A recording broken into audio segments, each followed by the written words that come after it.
आप कह रहे हैं अडानी अडानी के पोर्ट में मेरी गाड़ी पकड़ी गई, वहाँ पे ड्रग्स पकड़ा गया, वो ड्रग्स निकाल के बाहर से पलाई हो गया। ये जो है सीबीआई और ईडी कहाँ थी? इनकी जो सरकार बनती है ना, आप भी जान रहे हैं, क्योंकि युवाओं से अगर सरकार बनती ना तो युवाओं का ध्यान रखते हैं। ईवीएम की सरकार है, आप भी जानते हैं, तो ईवीएम में धांधली करके सरकार बना रहे हैं, जीत रहे हैं, इसलिए ना युवाओं को फिक्र है ना किसानों को फिक्र है। बताइए किसानों का कर्ज माफ हुआ क्या? कितने किसानों का कर्ज माफ हुआ है?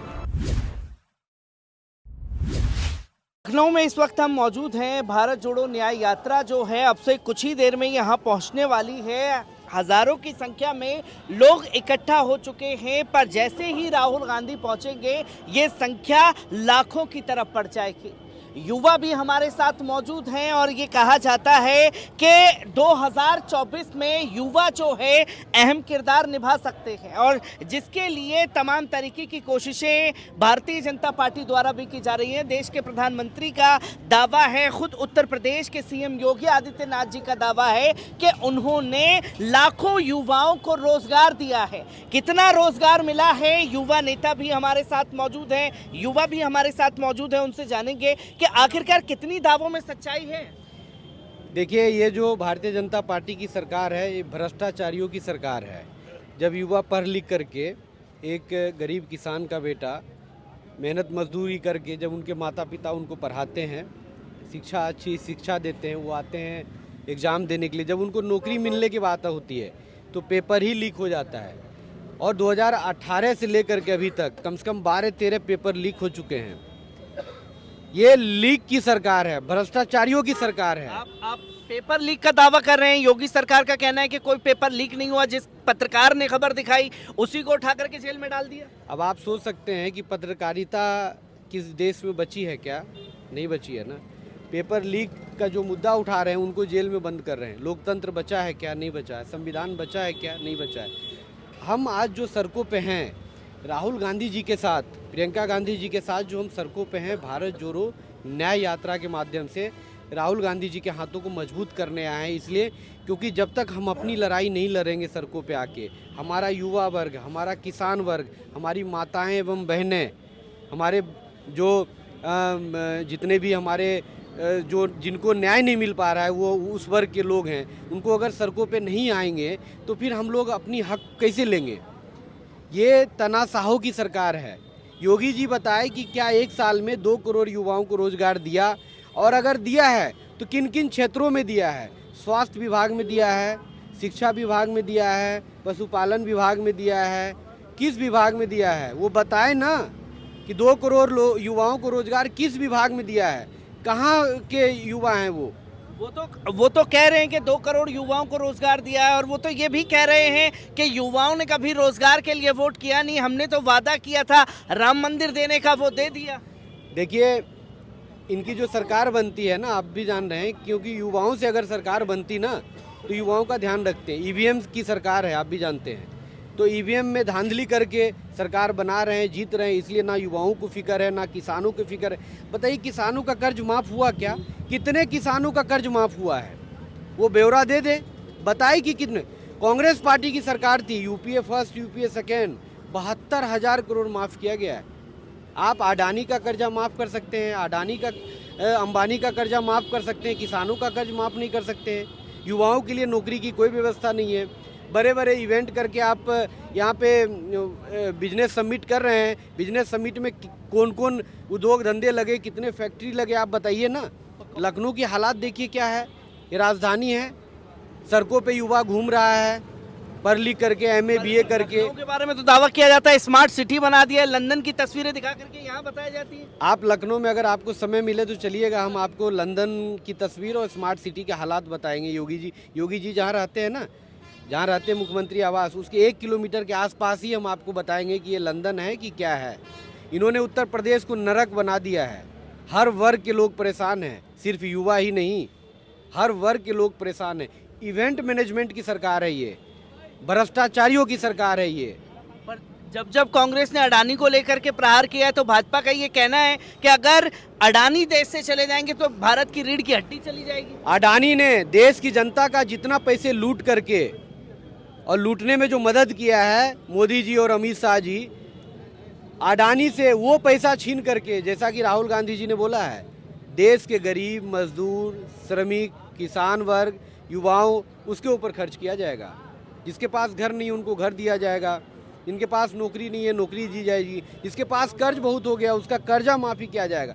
अडानी जो लूटा है देश को, उनसे छीन करके वापस देशवासियों को दिया जाएगा। ये कांग्रेस पार्टी के एक सिपाही का वादा है। वो तो 400 के पार का दावा कर रहे हैं, आप वादा कर रहे बताया ना, जब ईवीएम में सेट कर रखे हैं तो 500 पार भी हो सकते हैं। युवा क्यों नहीं उतरते ईवीएम के मैं खिलाफ? बोल जब रहा आप हूँ, सुनिए मेरी बात। ईवीएम पे लाखों लोग संघर्ष कर रहे हैं आज जंतर मंतर पे। सुप्रीम कोर्ट में उन्होंने पीआईएल दाखिल कर रखा है, सुप्रीम कोर्ट में रीट दाखिल कर रखा है। आप देखिए क्या उनकी आवाज़ सुनी जा रही है। किसान आ रहे हैं आंदोलन करने के लिए। किसान क्या बात कर रहे हैं? वो मिनिमम सपोर्ट प्राइस की बात कर रहे हैं, एक एमएसपी की बात कर रहे हैं कि हमारा मिनिमम सपोर्ट प्राइस इतना होना चाहिए। 50 रुपये डीजल पेट्रोल थी जब, आज बताइए 100 रुपये के आसपास पहुंच रहा है, 90 रुपये 92 रुपये पहुंच रहा है ना। महंगाई आसमान छू रही है, कितना गुना महंगा हुआ। क्या किसानों की एमएसपी नहीं बढ़नी चाहिए? गन्ना किसानों का उनका हक नहीं मिलना चाहिए? आज हम धान गेहूं जो जाते हैं किसानों को बेचने के लिए, उस पर नहीं मिलना चाहिए हमें एमएसपी, मिनिमम सपोर्टिंग प्राइस? या अडानी अंबानी जो ऑर्डर देंगे वही करेंगे साहब उनके, हैं? जैसे कि आपने ईवीएम हैक की बात कही, मैं आपसे ये जानना चाहूंगा, ईवीएम हैक है या सरकारी महकमे जितने भी हैं वो हैक कर लिया गया है? अगर ईवीएम हैक नहीं है तो जो मशीन में हम बटन दबाते हैं हमें दिखता है कि हमने किसको वोट दिया, वो डिजिटली दिखता है। मैं ये चाहता हूँ कि उसमें पर्ची निकले, उसमें से पर्ची निकले और उस पर्ची को एक हम देख लें कि हाँ हमने कांग्रेस पार्टी को वोट दिया। हम पर्ची देखें, हाँ कांग्रेस पार्टी को वोट दिया, वहीं पे एक बॉक्स हो रखा और हम उस बॉक्स में रख देंगे। जब भी किसी तरह की संशय आती है, मैं ये नहीं चाहता हूँ ईवीएम बैन हो, ईवीएम रहे, लेकिन उसकी पारदर्शिता होनी चाहिए ना कि हमने वोट किसको डाला, हमें तो दिखे ना। आप उसमें दिखाते तो हो कि कांग्रेस को मिला वोट, कहीं और शेयर ट्रांसफ़र हो रहा है। और इसको लेकर के मैं आपको फिर बता रहा हूँ, जो हमारे एआईसीसी जनरल सेक्रेटरी इंचार्ज हैं कम्युनिकेशन के, जयराम रमेश जी ने 7 बार पत्र लिखा है ऑफिशियल इलेक्शन कमीशन को। उनको समय नहीं है मिलने के लिए, जितने भी विपक्षी दल हैं उन्होंने पत्र लिखा। दिग्विजय सिंह जी ने, पूर्व मुख्यमंत्री मध्य प्रदेश, उन्होंने भी पत्र लिख करके बताया है। उन्होंने पूरा बताया कैसे ये लोग ईवीएम में धांधली करते हैं। तो पारदर्शिता आप करिए ना, क्या दिक्कत है? पर भाजपा का तो ये भी कहना है ना कि कांग्रेस अगर तेलंगाना जीत जाती है, हिमाचल जीत जाती है, तब ईवीएम को लेकर के नहीं बोलती है, जैसी हारती है तभी ईवीएम में खराब। मैं बता रहा हूँ कि चोर भी जो होता है ना, एक घर छोड़ करके चोरी करता है। अब जैसे अडानी है, सारे एयरपोर्ट थोड़ी अभी खरीद लिया है, एक एक करके टारगेट बना के खरीद रहा है। तो ये सब चोरों की सरकार है। अडानी से बड़ा कोई चोर है देश में जो गरीब मजदूर का पैसा लूट रहा है? उसकी ट्रिलियन बन रही है, इकोनॉमी बढ़ रही है। हमारा आपका ट्रिलियन नहीं हो रही इकोनॉमी। हम लोग आज भी सड़कों पे घिस रहे हैं। तो सच्चाई ये है देश की। बताए ना, ये बड़े बड़े उद्योगपतियों की सरकार है।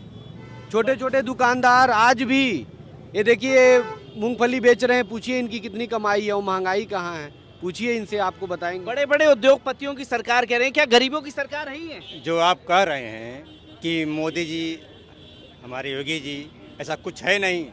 हम एक ड्राइवर आदमी हैं, 258 विधानसभा हंडिया से हैं। हम तो यहाँ लखनऊ घूमने आए थे, देखे चले आए। आप कह रहे हैं अडानी के पोर्ट में मेरी गाड़ी पकड़ी गई, वहाँ पे ड्रग्स पकड़ा गया, वो ड्रग्स निकाल के बाहर सप्लाई हो गया। उस टाइम जो है सीबीआई और ईडी कहाँ थी? नहीं थी ना, नहीं थी ना। आप लोग मीडिया पत्रकार मेरे भाई हो, आप लोग हमसे ज़्यादा आप लोग जानते हो। हम किसकी बता दें, किसकी बता दें? हम तो पूरी दुनिया घूमते हैं। बशर्ते क्या है कि बीजेपी के पास ईडी और सीबीआई बची है और कुछ बची नहीं है। तो ये जो सरकार है, ये गरीबों की सरकार है या पूंजीपतियों की सरकार है? ये उद्योगपतियों की सरकार है, जो दिया वो लिया। तो पर वो तो ये भी कह रहे हैं ना, जो राम को लाए हैं जनता उनको लाने की तैयारी कर रही है। भगवान राम गए कहाँ थे, ये तो बता दो आप। वो तो भाजपा ने पोस्टर लगाए हैं, तब विरोध क्यों नहीं किया जनता? नहीं, आप मीडिया वाले हो, आप बता दो। आम जनता के लिए तो वो दावा कर रहे हैं, आप वो आम जनता के लिए दावा कर रहे हैं जो राम को लाए हैं। पूरे उत्तर प्रदेश में बड़े बड़े होर्डिंग पोस्टर लगे हम हुए हैं। सुनिए, हम बजरंगबली भक्त हैं, ठीक। हम तो शनिवार मंगलवार लड्डू बांटते हैं, क्यों? अपने घर के पाप उतारने के लिए। बीजेपी जनता के लिए नहीं, बीजेपी के लिए नहीं उतारते, अपना पाप उतारने के लिए बेचते हैं। लेकिन आप लोग हमसे ज़्यादा जानते हो। इसके पहले क्या था इंडिया में? इसके पहले लखनऊ था क्या? इसके पहले हुआ क्या लखनऊ में? आज आप लोग पूछते हो, जनता से पूछते हो, पब्लिक को पूछते हो, इनसे क्यों पूछ रहे हो? भाइयों से, हमसे पूछो, हम बता रहे हैं। है क्या? है क्या हमारे लखनऊ में क्या बचा है आप बताइए। क्या न बचा है? रेल- वो तो स्मार्ट सिटी न रेल- बता रहे हैं, दे दिया लखनऊ में। इसके पहले अखिलेश जी आए थे, उसके पहले कांग्रेस थी। जब 40 साल कांग्रेस थे, पंडित जवाहरलाल नेहरू हमारे इलाहाबाद के थे। आजाद मोदी जब आए तब हुआ। पंडित जवाहरलाल नेहरू हमारे इलाहाबाद के थे। एक मिनट आप रुकिए। माइक छोड़िए, माइक छोड़िए, नहीं, माइक छोड़ो, बात जब आप करिए। बोलते हो मैं नहीं भाग रहा हूँ। रीता बगुड़ा जोशी हमारे इलाहाबाद की 40% की मालिक है। आज बीजेपी है, उसकी जांच नहीं हो रही है। कांग्रेस छोड़ के, कांग्रेस को लूट के बीजेपी में आए, उसकी जांच नहीं हो रही है। तो कांग्रेसियों क्यों जांच कर रहे हो? आपकी क्यों जांच कर रहे हो? समाजवादी पार्टी क्यों जांच कर रहे हो? किसको बोलते हो आप? बीजेपी को बोलते हो, माननीय मुख्यमंत्री जी को बोलते हो। हम क्या गुजरात नहीं रह चुके हैं? हम गुजरात रह के आए हैं, हम देख लिए वहाँ पे। हम क्या दिल्ली नहीं गए? हम तो पूरी दुनिया घूमते हैं यार। क्या बीजेपी क्या कर रही है? कुछ नहीं कर रही है। बीजेपी खाली लोगों को चूतिया बना रही है कि अपना सिक्का बन जाए भैया, मेरा पल्ला हो जाए भैया, हम बल्ले बल्ले तुम गल्ले गल्ले। तो आप देख सकते हैं कि आम जनता जो है हर हाँ, चीज आम में जनता। दुखी है और आम जनता का ये साफ तौर पर ये कहना है कि भारतीय जनता पार्टी जो है वो पूंजीपतियों की सरकार बन करके रह गई है।